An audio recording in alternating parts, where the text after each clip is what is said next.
পুষ্পে ভরা আমাদের এই বসুন্ধরা, তাহার মাঝে আছে যে এক সকল দেশের সেরা। প্রকৃতির অপূরব শোভা বছরে এক এক সময় এক এক রকম ভাবে ভুবন ভুলিয়ে মনকে মাতাল করে তোলে। গ্রীষ্মের ফলের বাহার, রসনা তৃপ্তি, বর্ষার বরিশ ধারা মাতিয়ে দেয় নদী পুকুর, শুরু হয় সবুজের নৃত্য।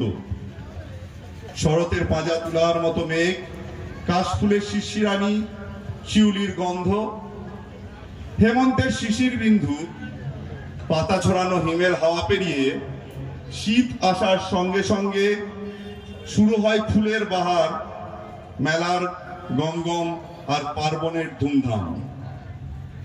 লেপ কম্বলের সঙ্গে শীতের আগমন মনকে নাড়া দিয়ে যায়, ধ্বনিত হয় অন্তরের বাণী।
এই নাচ তো আমাদের অন্তরে।